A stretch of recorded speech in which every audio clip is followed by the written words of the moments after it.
I give it 110%. The power of a punch eventually fades away with time, but the power and legacy of a man's smile will last forever.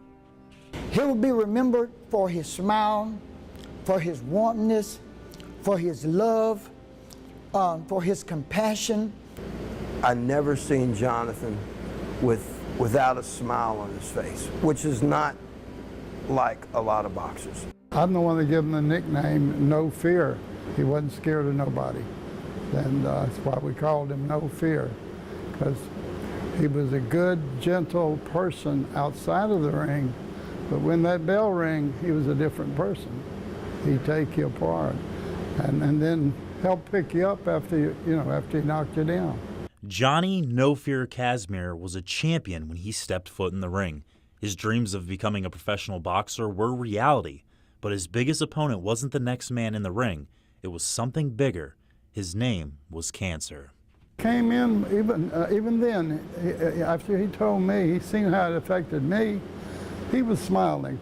He says, I'm gonna beat this. No, don't worry about it, Coach, I'm gonna beat it. And of course, I knew he could never fight again. Casimere had just won his 10th professional fight and was soaring his way through the rankings.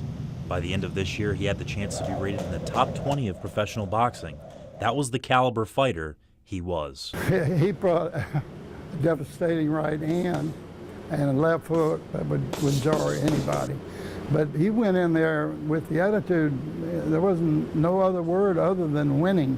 Casimere's days of boxing grew shorter after his diagnosis, but he still found a way to give back to the kids at Daly's Boxing Gym. He was unique to the sport, and he was a great example for the children. All the kids in the gym looked up to Jonathan because Jonathan was not only the best fighter in the gym, but he was also the best person. He took time with every kid, and even after he got cancer, he'd stop on his way to chemo and he'd say, Coach, I'm gonna beat this thing. And that was the attitude that he had. We wanted him to stay involved as much as he could, and he did. He would come and he would stay involved and until the very end. Jonathan would probably tell them, you got to train hard, you got to have desire, and trust in the man that's training you. Have confidence in him. On September 16th, 2015, Jonathan No Fear Casimere passed away. He leaves behind a wife and 2 daughters. I will remember Jonathan as a great father, because he would bring his girls here,